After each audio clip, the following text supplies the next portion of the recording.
আজকের পর্বে শুরুতে দেখা যায় বড়বাবু গীতাকে ফোন করে থানায় আসতে বলে। গীতা থানায় উপস্থিত হলে স্বস্তিকে তাকে সেখানে নিয়ে যান। সেখান থেকে বড়বাবু গীতাকে নিয়ে জেল কাস্টডিতে বিষ্ণুদেবের সঙ্গে দেখা করতে চান। তবে বিষ্ণুদেব বড়বাবুকে দেখে চিৎকার করে ওঠে, আপনাকে কতবার নিষেধ করেছিলাম এখানে আসবেন না, তবুও কেন এসেছেন? গীতা তখন তার সঙ্গে কথা বলতে চাইলে বিষ্ণুদেব বড়বাবুর দিকে তাকিয়ে বলে, এটা কাকে নিয়ে এসেছেন?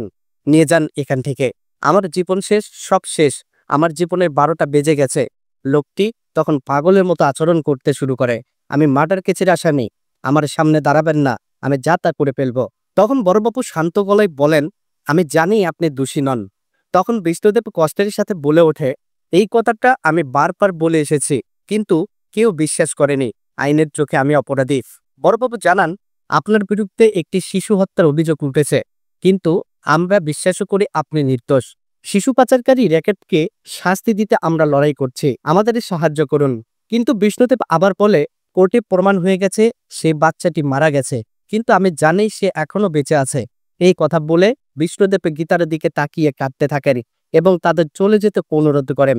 সেই মুহূর্তে গীতা তার হাতে একটা কাগজ বের করে বিষ্ণুদেবের হাতে দেন এবং বলে, এই কাগজে শুধু একটা সই করুন, আমি আপনাকে নির্দোষ প্রমাণ করে কোর্টে ফিরব।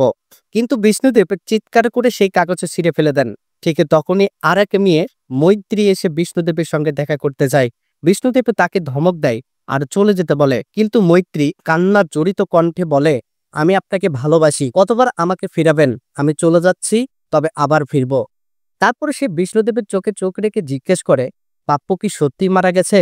লোকটি গলা কাঁপিয়ে উত্তর দেয়, পাপ্পু মরে গেছে, বিষ্ণুদেবও মরে গেছে, এখন তুমি চলে যাও।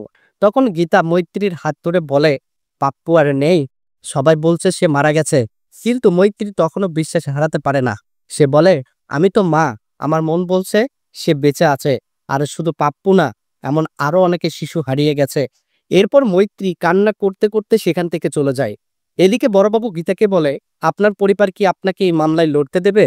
গীতা দৃঢ় কণ্ঠে উত্তর দেয়, আমি লড়বই, আপনি শুধু বিষ্ণুদেশের সইটা এনে দিন, আমি আবার কোর্টে যাব।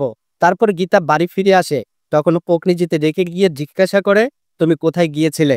গীতা চুপ করে থাকে। ঠিক সেই সময় মৈত্রী গীতাকে ফোন করে বলে, আমার দৃঢ় বিশ্বাস আমার সন্তান এখনো বেঁচে আছে, অথচ এই খুনের মামলায় বিষ্ণুদেবকে দোষী প্রমাণ করা হবে, আপনি কিছু একটা করুন। তারপর গীতা জিজ্ঞাসা করে, আপনি কি ছেলের মৃতদেহ শনাক্ত করেছিলেন? মৈত্রী বলে, হ্যাঁ, তবে সেই দেহ এমন অবস্থায় ছিল যে চেনা যাচ্ছিল না, বাড়ির পিছনের ট্যাঙ্ক থেকে উদ্ধার হয়েছিল দেহটি। এরপর গীতা জানতে চায়, আপনার বিষ্ণুদেবের সাথে সম্পর্কটা কি?